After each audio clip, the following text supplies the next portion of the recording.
Right, it's William Jiaming from Learn French Free, and I want to talk about a concept that may be frustrating and daunting, and you have to constantly look back and review these concepts. That is the PBO, as well as all the costs that concern the defined benefit plan and its effects on the assets as well as the debt point of view. So it's basically balance sheet point of view, as well as income statement point of view, and income statement like direct income statement point of view, as well as OCI point of view.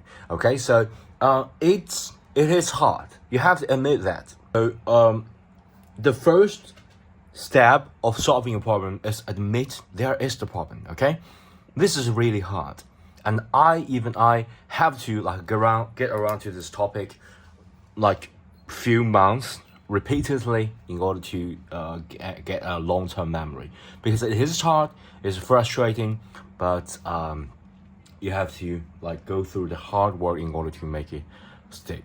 Okay, of course, with the help of say AI and all the the internet, you don't need to every time you have to memorize it, but you have to know the logic behind it so you can quickly pick it up.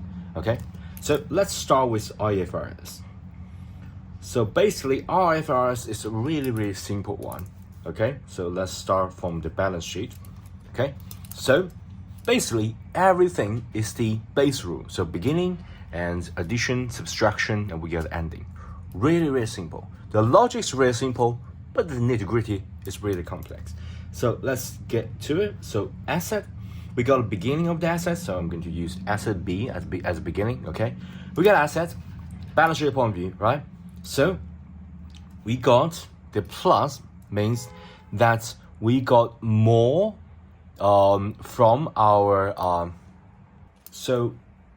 remember, if it is a a plan, it's a DB plan especially, you have to constantly require the owner of the company to contribute. Okay, this can't run by itself, so you have to contribute. Let me just light up this place a little bit because it's really dark and I don't want the shadow to get in the way. Okay, so contribution, it'll be a plus sign. Okay, contribution, and remember the contribution will be cash. Okay, so the owner's balance sheet will reduce in cash and add contribution, but that's totally another story. We are going to talk about that later after I finish all this relationship, like a beginning, addition, subtraction, and ending relationship, and then you can get the relationship ready. So addition, contribution, and of course we got the actual return. Sometimes we use the R, return. So basically, if there is a DB plan, it's like a fund. Okay, so the actual return of the fund will be recorded. Okay, so for example, this fund invests in stock market, and stock market got 5% return. That's 5% respective money, actual return. You're going to add that to the asset. Okay, and of course there also benefit paid. What does it mean? So it's a DB plan. So the ultimate goal is to pay the employee because it's a defined benefit. Okay, so benefit, if they pay that, it will subtract the asset. Okay, and then we got the asset ending. I'm going to use E here, beginning and ending. Beginning asset, add all this contribution made by the employer this year, as well as actual return. So this asset inside, we got an investor to the stock market or whatever, and then we're going to add an actual return, and we're going to subtract because we pay out to the employee. So the benefit paid, we got the asset at the ending. Okay, really simple one.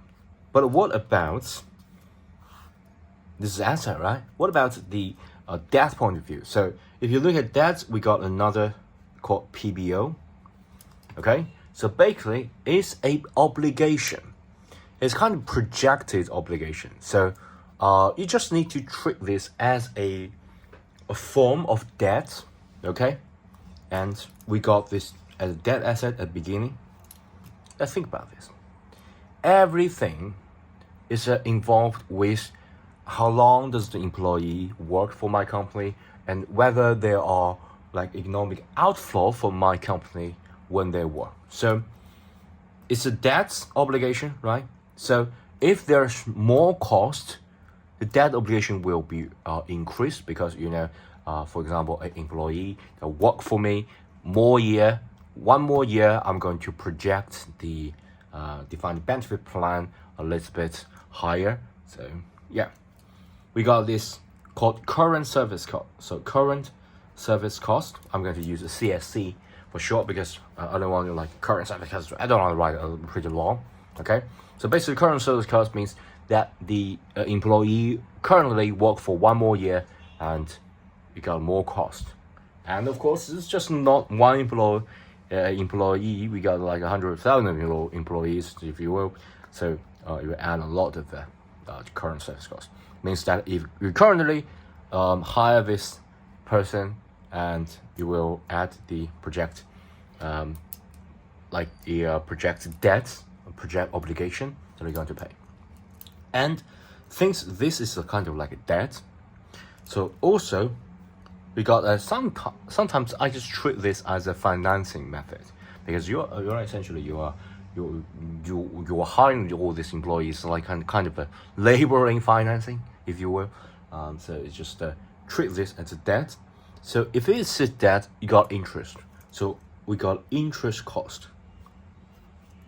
Okay, interest cost, current service cost as well as interest cost. So for holding this debt for one more year, you got more interest adding to that debt. Okay, so this is just as same as you are like issuing debts. The interest cost will go to this debt because that's also a debt. Okay, asset, debt, liability. Okay, so this is adding a debt. And of course, if you say adjust the past assumption, so we also got like a current service cost as well as a past service cost. So if you got adjustment, you also need to add it. Since it's a cost, normally we just add, and you can't like reverse adjust and make benefit to the company. But if it's like a reverse adjustment, normally would benefit the employee. Else the union will like go crazy and maybe against some law or something. So the past service cost most of the time is add. Okay, if it's subtraction, that's something weird. You have to investigate into it. Okay, and of course we got actuarial gain or loss. So basically, it's just some accounting changes that result in gain or loss. If it's a gain, okay, so it's kind of reversed. If it's a gain, which means that you got economic inflow, so it will reduce the debt. So if it's a gain, we're going to reduce the gain, actuarial gain or loss. If it's a gain, I'm going to subtract it. If you lost, I'm going to add it. Because loss is kind of like a cost, okay? You lost more, the cost is more, you're going to add that to the debt, okay? And of course, if there is also benefit already been paid, which means the obligation already been fulfilled, so you're going to subtract from the obligation. So you're going to subtract the benefit paid. So if you look at here, sometimes if you are solving some problems, we got exactly 2 benefit paid. This is the crucial point because this 2 is the same, okay? Most of the time, you can do this by using, say, this method to calculate benefit paid, and you plug it in, and you can calculate other parts, okay? We will talk about that right now. I just want to give you a feeling that this is 2 connected. And in fact, everything is connected, but that's another story. Let's just finish with this and then add on relationship. So PBO beginning, and then we got PBO ending. Okay, really simple one here. So that's the end of the balance sheet. But what about income statements. Let's talk about income statement. So basically, income statements, all this cost occurred will reduce the income. Okay, so just look at here. We got current service cost. Okay, we got past service cost. We got interest cost. Okay, if you look here, interest cost. So this will affect our income by affect our income statements. Okay, and there's one more thing.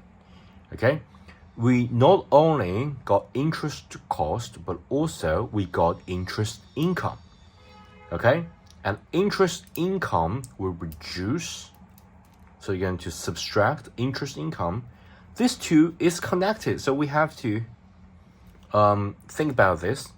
And we're going to, because we're going to adjust that, okay? Because if you think about this, we got the actual return and we got interest income, so it sort of can balance it out. But there is also a difference, so we have to adjust that in OCI. We will talk about that later. Just trust me. This is interest income, not actual income. Okay. So you might ask, since this is not the actual return, and we're supposed to record actual return in income statement, why we are doing something like this? Okay, let me quickly explain this to you. Because we want to smooth things. So income statement, if the say the actual return is pretty huge or pretty just measly a little bit, you might get a huge fluctuation. Okay, and you don't want that. You want to smooth things. Okay, so accounting smooths out a lot of things. So for example, amortization, depreciation, all that. You just want everything to be smooth. I personally don't think that's a good idea. Okay, especially for the investor as well as the analyst, because it can bring a lot of hassle, and also this is huge cumbersome give accountant's job. Okay, so yeah, this is just my complaining. It's just just ignore that. Okay, ignore that. Let's just go back to here. But it's not supposed to be this way. Okay, it's actually going to record the actual return. So we are going to subtract this. So I'm going to subtract this. Okay, so I'm going to subtract. Okay, this is a positive sign. Sorry about that. I'm going to subtract the interest income, and I want the actual return. So I'm going to add back the actual return. R. Okay. So these two actually cancelled out, and the actual return is actually recorded in income statement. Okay, and of course we also got the accounting part. So we got the actuarial gain or loss. Okay, and here comes the amazing part. All this will be recorded directly to the income statement, and this will be recorded to other comprehensive income. Okay, so if you think about this, actuarial gain and loss is just the accounting results thing. So you don't want to affect hugely on in income statements. It's OCI, so it's kind of hidden and directly affects the residual retained earning. And we got actual return as well as interest income. The difference, okay, so because this is the actual thing, this is a thing that we want smoothing out. You got a difference, it will not be affected. So if the actual return like fluctuate a little bit, it will just go directly to OCI, will not go to the income statements.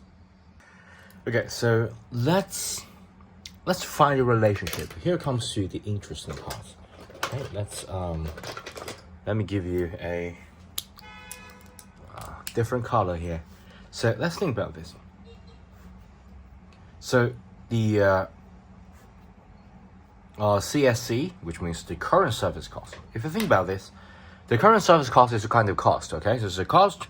It will reduce, and reduce the income will result in residual. So basically, it will reduce equity. We got this assets and debts and equity. Okay, so if there is a cost, that will result in reducing equity. Okay, but this doesn't hold, so you have to keep it balanced. Okay, because asset does not change. To reduce here, if you look at here, this will increase. That means the reduction in the equity will be compensated by this increase in debt, because the current service cost will increase here. So let's keep it balanced. Okay. The same goes for here. Let's look at here. Two line. Okay. So maybe I just need the connection. Okay. So past service cost is a zero cost. Reducing debt, reducing equity, but here increase of the debt is still balanced. What about interest cost? Interest cost, that's amazing. Okay, sorry, yeah, I can't. So interest cost here. Sorry. Yeah, my bad. So interest cost will also reduce the equity but increase the debt. Okay, still holds. That's great. And interest income, here comes the tricky part. Interest income and the actual return and subtract the interest income. These two will affect equity. But the combination effect is just actual return. Okay? And we got actual return here. Asset part. The actual return will increase the asset, and in combination, this will also increase the equity. Okay, so it's exactly the same. Okay, still holds. This increase, still holds. Okay, what about actuarial gain or loss? Actuarial gain or loss will increase or decrease the debt, but on the contrary, actuarial gain or loss will also increase or decrease the equity. Let's think about this. If it's actuarial gain, it's a gain, right? It's a gain, so we will increase the equity here. But since it's a gain, it will decrease the debt here. One increase, one decrease. So it's cancelled out. That's good. And what about benefit paid? The benefit paid here will reduce the incomes, reduce the asset, but also reduce the debt. So still hold. Exactly the same thing. Reduce that, still hold. And what's leaving here? I think everything we just covered. Yeah. Here, the contribution, okay? Here comes the tricky part, because you think, asset contribution will give the assets increase, but that doesn't affect the debt or equity, doesn't hold. But if you think about this, the contribution is the cash, as I said at the beginning of the video. So that means the employer will reduce the cash from the asset and increase the contribution of the defined benefit plan asset.